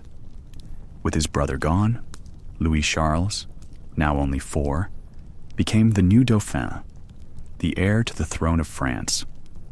The boy who had always followed behind his brother now stood alone in the shadow of the crown. He was a gentle child, shy but affectionate. His mother called him chou d'amour, her cabbage of love, a term of endearment. He adored his sister, Marie-Thérèse, and found comfort in her presence as the world around them grew more uncertain. The royal family's world was changing fast. Riots broke out. Crowds gathered outside the palace gates. And in October 1789, the family was forced to leave Versailles. They were taken to the Tuileries Palace in Paris, no longer rulers in glory, but captives under close watch. The palace was grand, but cold, surrounded by walls that kept them in, and guards that reminded them of what they had lost. Louis Charles was too young to understand politics, but he could sense what was happening, the tension in his parents' eyes, the absence of the court, the way servants whispered. His world had become smaller and darker, and though his parents tried to protect him, fear crept into every corner of their days. In 1791, the family tried to escape. They dressed as commoners and fled in a carriage by night, hoping to cross the border to safety. But they were caught in Varennes and brought back under guard. The people no longer saw them as royalty. They saw them as traitors. In 1792, the monarchy was officially abolished. Louis Charles was no longer Dauphin, but to royalists who still believed in the divine right of kings, he was now king, in name. Louis XVII, a child of 7, given a crown that no longer existed. His father, Louis XVI, was executed in January 1793. His mother tried to explain the death gently, saying his father had gone to God. Louis Charles cried quietly and leaned into her arms. He was no longer a prince. He was now a prisoner. And soon, even that would change. In July 1793, guards came for him. They separated him from his mother. Marie Antoinette resisted, pleaded, and begged them not to take him. But they did. He was taken to a dark cell in the Temple Tower and placed under the care of a cruel jailer named Antoine Simon. Simon was told to re-educate the child, to turn him away from the idea of royalty. He was forced to denounce his parents. He was made to drink, to curse, and to live in filth. The boy who had once played in golden gardens now slept on straw, sick with fear and loneliness. He rarely saw daylight. He wasn't allowed to speak with his sister or anyone else who cared for him. After Simon left his post in early 1794, no one else replaced him. Louis Charles, once the hope of France's future, was left alone in the dark. By the time guards checked on him months later, he was already very ill. His body was weak. His hair had fallen out in patches. He had sores and rashes, and he barely spoke. On June 8, 1795, he died of untreated tuberculosis, the same illness that had taken his brother. He was just 10 years old. When doctors examined his body, they were shocked by the signs of neglect. His autopsy was witnessed by several people who all agreed that he had suffered deeply. One doctor, moved by sorrow, secretly took the boy's heart and preserved it, hoping that one day it could be laid to rest properly. Many years passed, and with time, rumors began to swirl. Some said the boy who died in the temple was not Louis Charles at all, that he had been smuggled out and replaced by another child. Dozens of men would later claim to be the lost king, but none could prove it. Centuries later, DNA testing was done on the preserved heart of the boy who died in the temple. It matched the DNA from hair believed to belong to Marie Antoinette. The sad truth was confirmed. The child who died in that cold stone tower was indeed Louis XVII. Today, his heart rests in the royal crypt at Saint-Denis near Paris, buried with the kings of France, even though he never truly reigned. His life was short, filled with sorrow, and shaped by forces far beyond his control. But it is remembered not for power or rule, but for quiet endurance in the face of cruelty. He remains a symbol of innocence caught in the storm of history. A child king who wore no crown, but carried the full weight of a fallen monarchy. Let the memory of Louis Charles rest softly tonight, in the silence between pages of history, a life not forgotten. The doors closed behind him, and the echo faded. Louis Charles, just 8 years old, stood inside the temple tower, once a royal child, now a prisoner. The stone walls were thick, cold. The windows were narrow slits that let in only a little light. The sounds of the city, carts rolling, people shouting, dogs barking, faded as the boy was led upstairs. This was not a palace. There were no fine tapestries, no music, no playmates. His sister, Marie-Thérèse, was here too, at least at first. His mother, Marie Antoinette, had been taken away already. His father, Louis XVI, was gone, taken to the guillotine in January 1793. The boy didn't know all the details, only that things were not as they were. The Temple Tower was a medieval fortress, strong and gray, with thick towers and heavy iron locks. It had been turned into a prison during the French Revolution. Here, the royal family had been held after the fall of the monarchy. For a time, they were kept together. But then they were separated, one by one. Louis Charles would not leave again as a free child. Each day began in silence. There were no servants anymore, no warm baths, no clean clothes chosen for him. His food was brought by guards, a little bread, some soup, maybe a bit of meat or vegetables, depending on the day. It was rarely warm. He was given water or thin wine to drink. The guards did not speak kindly.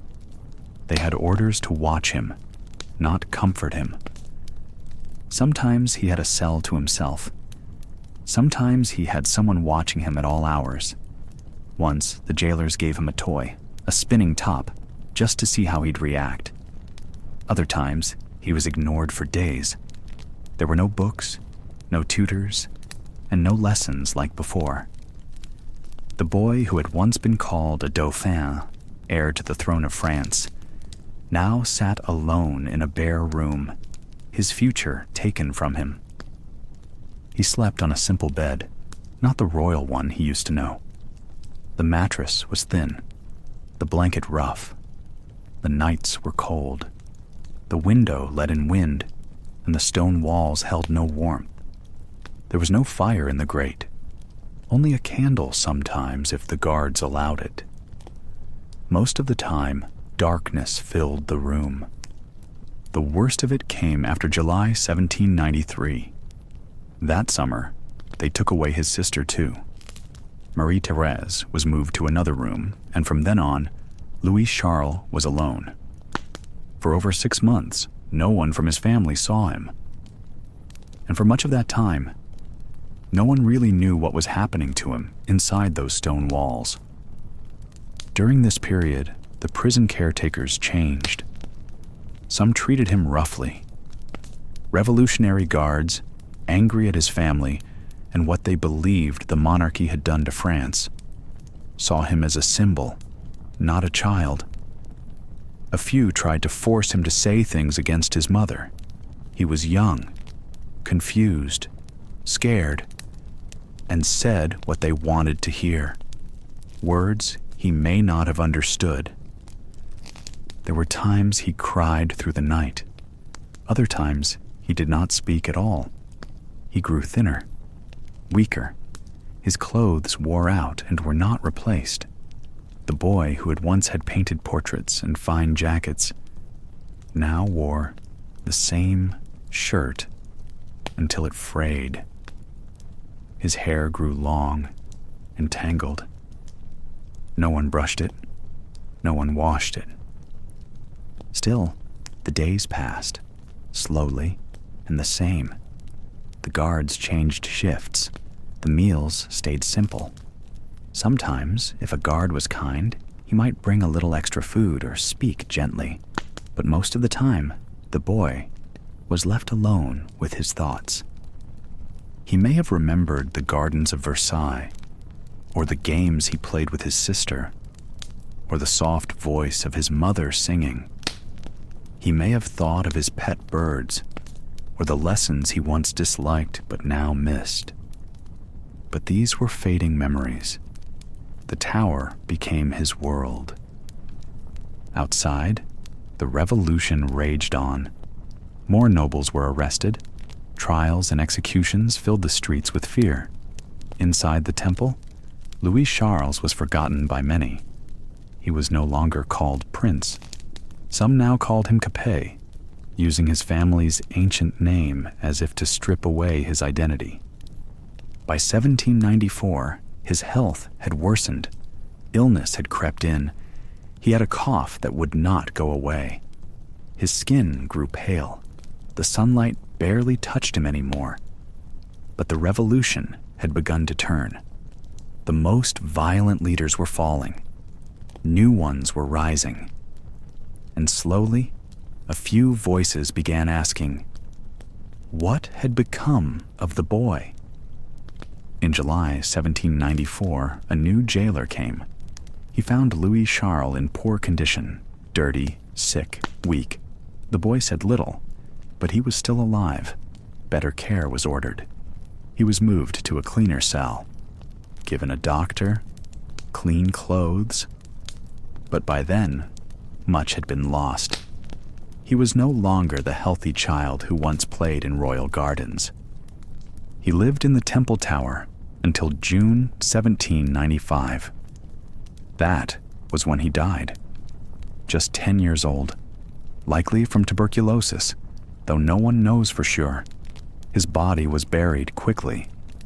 Later, during the 1800s, people argued over whether the child who died was truly Louis Charles.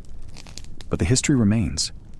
A young boy, once promised a crown, died alone in a stone tower, far from warmth, love, and freedom. The tower years were quiet, cold, and deeply sad, but they are remembered not just for the tragedy, but for the small human details. A boy, still clinging to life in silence, waiting for kindness that rarely came. The cell was quiet.